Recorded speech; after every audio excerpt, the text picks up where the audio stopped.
First, Michael Wilbon on part of the interruption said this. Uh-oh. What I didn't tell you, and I'm here to tell you now on national television, is I have entered the transfer portal. And I'm hoping to go and join Mike Greenberg for a powerful Northwestern power tandem at Get Up. So I have entered the transfer portal, and I've applied for NIL funds. We love it. How about that? The Northwestern power couple. NIL money. I was going to say, Greeny, we're not. There's NIL involved there? I didn't know this. We got to get Jacob working on that. I mean, your NIL check is going to be pretty significant. He's also in uniform. Too many days, Alan. Disgusted with myself that I don't have the purple on today, but we are delighted to be together, reunited, and it feels so good. Meanwhile, let's go back to the NBA and the stunning start to the Knicks and Celtics series. By now, you're well aware, New York is up 2-0. Before the series began, ESPN Sportsbook had the Celtics a minus 900 favorite to win this series. Those odds would imply they had a 90% chance to win this series. The odds are now even at minus 110 apiece. The Celtics just can't throw the ball in the ocean. They are 25 of 100 on threes. The 75 missed threes, the most in a two-game span in playoff history. And Jason Tatum is shooting just 29% in the series. He's 0 for 7 from three-point range in the fourth quarters. Here was Tatum yesterday on his struggles. I take full ownership on the way that I've played in this series. And, can't sugarcoat anything. I need to be better. We have a way that we play. We have an identity. It can't waver just because we missing shots. We can't change who we are. It's not about our season being 2 games from over. That hasn't crossed any of our minds. So you reacted to something he said there. What was it? We have a way we play. That's the arrogance I'm talking about. And by the way, I'm not saying it's a bad thing. I'm just saying, okay, but you got to live with that too. That's why, to me, it's not on just Jason Tatum. It's on the whole thing. Mm-hmm. They're like a cult when it comes to how we play. And we're not going to change it no matter what. We're not going to pay attention to the results. We're not going to play the game that is available tonight. We're not doing that. We're going to do what we do. There's a defiance that I also associate with an arrogance. And by the way, what great champion is not arrogant? Right. But is it going to cost them? Is it going to throw them out of the playoffs? I just love this because it flies in the face of all the analytics people. And I love it. Oh, a 2-point shot. Why would we want that? It's a 3 or nothing. So I am just reveling in this, that they would pass up anything else to do what they do. So Joe Mazzulla says yesterday, we got more points off turnovers. We're getting more shots. We got more offensive rebounds. We're getting more layups. He's like going over. He's like, we're winning every phase of the game except putting the ball in the basket. Is essentially what he didn't say those words. That's essentially what he's saying, and that's what's driving the Celtics crazy. They're like, we're holding Jalen Brunson to 30% shooting. We're holding Mikal Bridges to under 30% shooting. Like they are saying we are accomplishing everything but the ball going in the basket, and the Knicks are like, all right, stop going to the basket, and we're taking advantage. Yeah, so but there feels like there's more to it because, the arrogance, I think, goes beyond the one-trick pony-ish feel of the threes and nothing, right? I'm with you.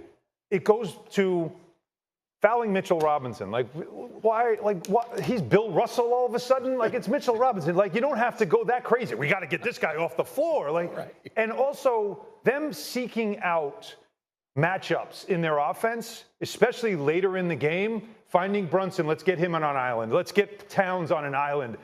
I think it messes with the rhythm of their offense, and it takes them out of it a little bit. Now, all of a sudden, it's like a scramble mode because the Knicks are switching very well. They're well aware of that they're hunting certain matchups, and I do think it slows down their offense a little bit. There's some arrogance in how they're playing. What did Mazzulla call it? It was a killer whale or whatever that is that he references, where they're looking for, like in the NFL, they look for the fish, the bad offensive linemen, and they all want to go up against them. It's the same kind of attitude.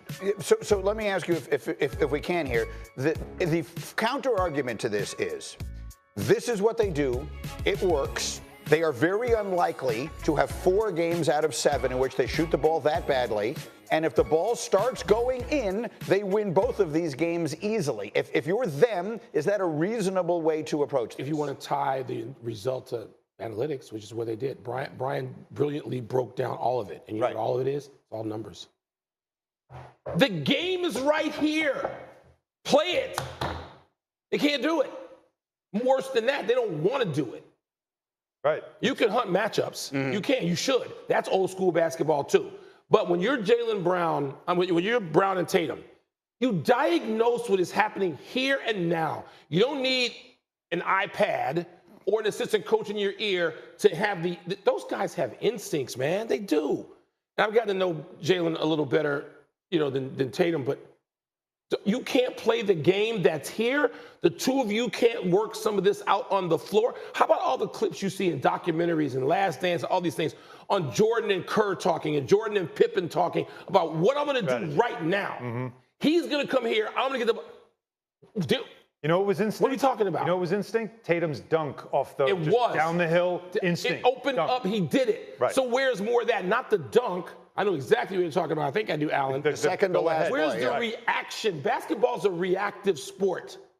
And it's not just about analytics, although the analytics people, sadly, have taken it over. This is the dunk you're talking about. And by the way, it's great when the Knicks talk about what happens the next play and it's not available. Right. Because Mitchell Robinson, they push up, they get higher to the arc. They're not going to let that happen. That was instinctive. The Knicks played it that way, not, this is what we do. I don't care what you do. Mitchell Win Robinson the game. And OG, I don't know, we didn't even there was no time, there was no timeout. OG was saying to me after the game that Mitch just knew how to play it. Knew how to play it better. And then going back to the instinct part, when you watch that second play, Tatum, and he admits it yesterday, that I went into traffic, I went to the wrong place. But you could see that there's plenty of time on the clock, and he starts to dribble to his left, which is not his strong side. And at that point, you have two choices. One, as a player, take a minute instead of force it. Right there. He's going into another defender. Right into the torture chamber. And the other one is, how about Missoula call the timeout there? Okay, that's not working. All right, let's get a reset here. Two things, they both froze. I wasn't as offended by not calling timeout. I agree with you. You call it as it doesn't develop. Right. Once they blew it up, that's when you bang the timeout. So my question about tomorrow, which is just one of the most intriguing games to me of the last 10 years. They're going to be any different? Are they going to go outside the cult tomorrow? No. Do they know how? Will they do? The shots can fall. They can win this game and they can win this series.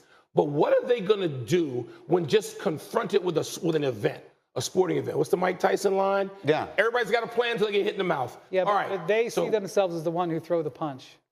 And their road record in the playoffs and in the regular season is impeccable. They have an incredible history of this system working and working on the road. And for what it's worth, the Knicks have not been as good at home as they've been on the road in these playoffs either. The same thing that happened in Boston, that anxiety that affected them with the shooting, could also work against the Knicks. All right, let me pause on this for a minute here. It's the last thing in the world I want to do.